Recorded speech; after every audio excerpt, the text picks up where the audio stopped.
two codes. So we got torque converter clutch circuit performance or stuck off, and that's a pending. And then we also have a pressure control solenoid performance or stuck off. Both of these are valve body related. I believe they are. Now we're going to clear them and drive it again and see if we can get it to drive a little better. Just Call Me Eddie here, back with another RAV4 video in the saga of this 2009 RAV4. In our last episode, we installed the transmission, took it on a road test, and we ran into several shifting problems. In today's episode, I'm going to show you how we fix those shifting problems by removing the valve body, taking it back apart, and making sure the valves move freely. We're also going to go over how to test shift solenoids and make sure they are working properly. Buckle up, folks. It's time to get dirty. Driving it, as the car warmed up, it started acting up again. And what I mean by acting up again is doing this right here, right there. Yeah, it's kind of only got 2 gears. So we're kind of just driving around in first and third here. Not sure exactly what is going on, but we have some codes here. So we're gonna get back to the shop and research those. I'm on the way back from lunch. I drove it home, and ironically, about halfway home from the shop, it started acting up. I thought I had it fixed. Thought a battery just did it, and I'm still thinking we got some bad solenoids. So we're gonna research that code, and if it's just a bad solenoid, I may just try to change the solenoid. But more than likely, I'm going to be pulling the valve body back out of this thing. So the goal is right now to get it back to the shop, get it back on the lift, let it cool down, drain all the fluid out of it, and pull the valve body back out, and maybe test the solenoid. If I could take the solenoid out of the valve body without pulling it all the way down, I'll probably just pull it out and test it. If it tests completely bad, like out of ohms, this valve's not moving inside the solenoid, then I'm going to be replacing the solenoid, putting it back in, and see what happens.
I'm missing one somewhere.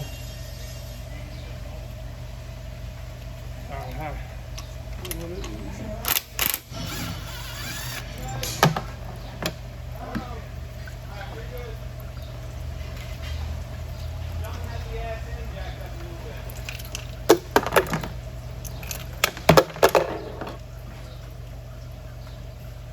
All right, let's take a look at what happened here. Now we see this accumulator popped out on us, obviously because we didn't have this arc ring all the way in there correctly. There. Now we were having a problem in second gear.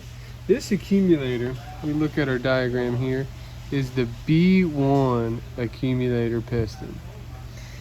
Now we're going to go back here to the front of the book and look at our apply chart and look what comes on in second gear.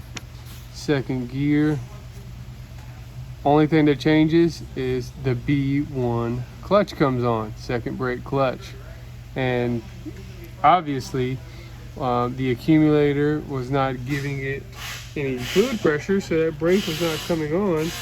So we were essentially just riding in first gear.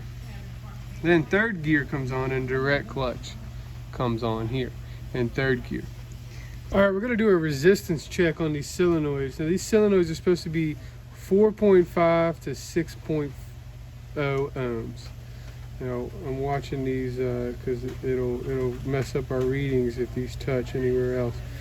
Now you see it's a little high at first, but then it climbs down. You gotta let it settle, and it finally settles on 6.0.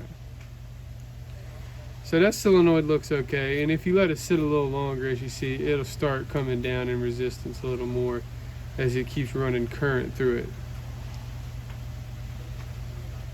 to test the resistance. Spec, this one is solenoid, so this is shift solenoid A, this is shift solenoid B. Toyota calls them SL1 and SL2, but on the code it says shift solenoid A, so it can get a little confusing. But anyways, that is the shift solenoids. And then this one is same thing, a little high at first. And you definitely move them around or touch them, it'll go higher.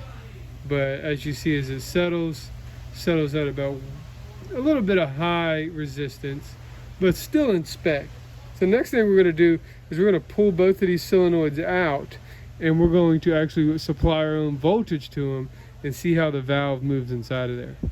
All right, to test voltage, you know, Power Probe says a kit that's really nice and works really well to jump voltage from one end to the other.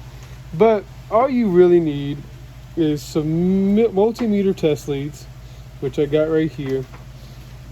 Something to attach to the pins, which I got a snap-on kit, but you can use any little pin kit. There's some cheap ones online. And we're going to hook both of them up, one to one side, one to the other. Now make sure if you're using a test kit with these pins on it, make sure they don't touch anything that can ground out.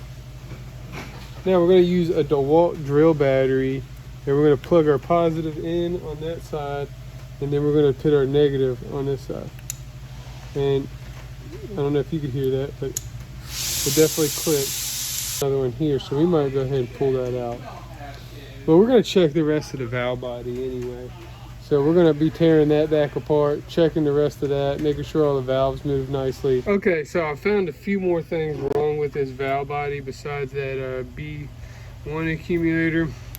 One, this valve that I was messing with so much, if you could see that just right in there, that is not all the way to the end right there. This is this valve right here, and it is about a quarter of an inch from the way, and that is just enough to make a difference. So that valve is stuck.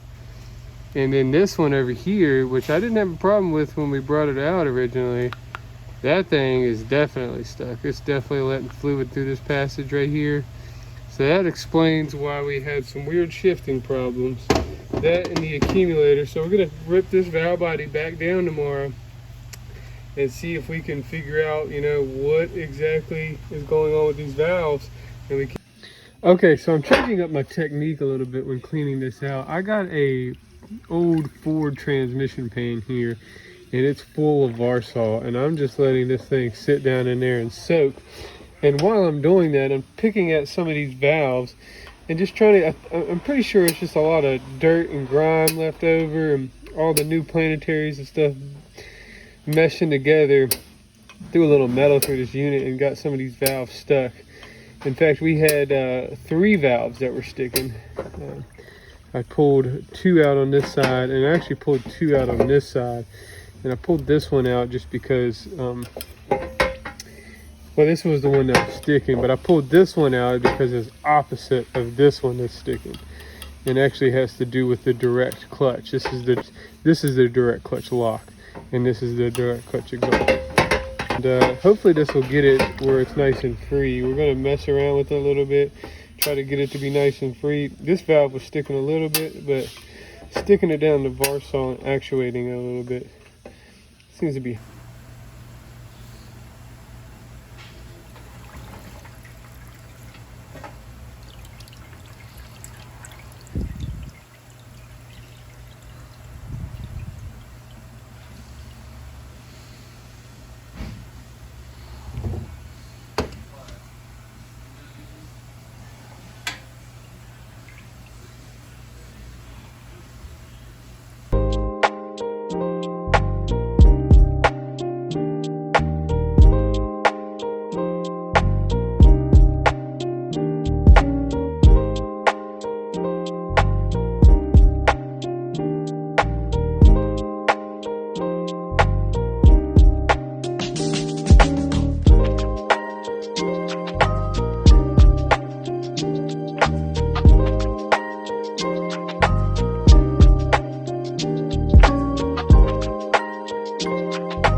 the accumulators in there. I got this spring greased up in there. Now this one goes up in this one, and it probably won't stay.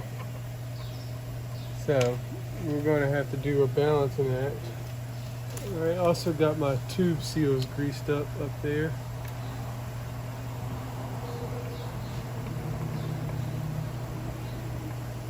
And see how I'm lining the accumulator up.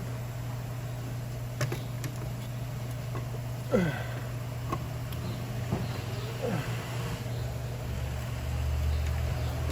it goes.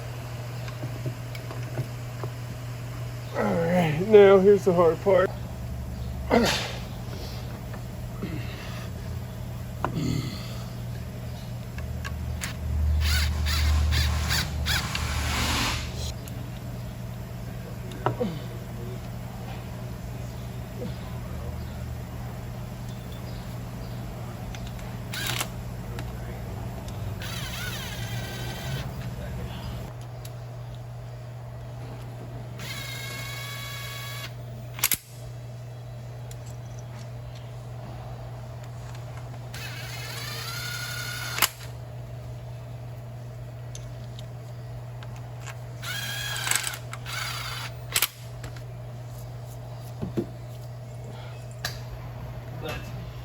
I did get a brand new filter because I just didn't feel comfortable with that filter with all that metal in it.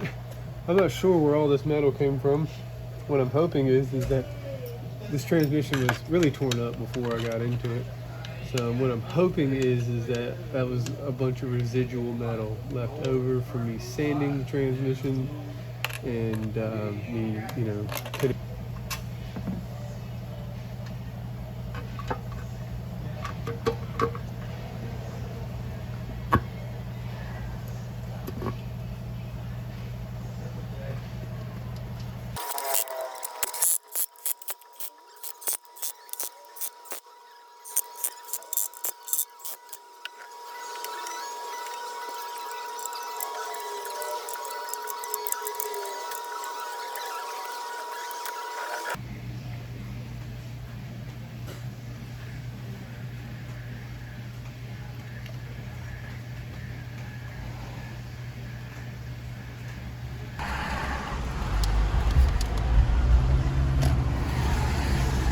Smoothed out after that reset. Nice.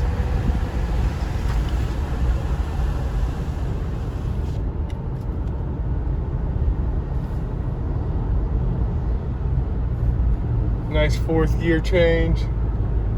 See if we can lock up here.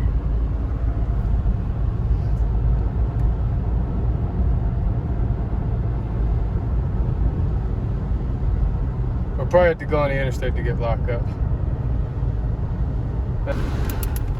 Alright, I kind of want to hear the vehicle accelerate, and we're still in fourth gear here. I don't know if I'm downshifted to third there. Very nicely. Very nicely. Now we're shifting back into fourth, and we should get lock up here in just a minute.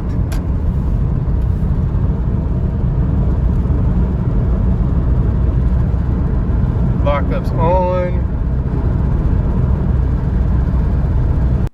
So after we soaked the valve body and got those valves nice and free, this RAV4 was driving how it should. And I've been driving it since then, and it's been driving great. No complaints. Now, I did have these problems after a rebuild, and I did go through the valve body during the initial rebuild. Now, sometimes there's just metal that stays in that valve body, and it's really, really hard to get out, and that's what we ran into here, so we had to pull the valve body back out, just clean it up some more to fix these shifting problems. If you're having these problems and you haven't had your transmission rebuilt, I would say that you might have a problem inside your valve body. You might have some metal stuck in there. Now, will taking the valve body out, fixing it, cleaning it up, making sure it's free, fix your problem? I cannot guarantee that. And as always, I recommend having somebody that knows what they're doing take a look at it.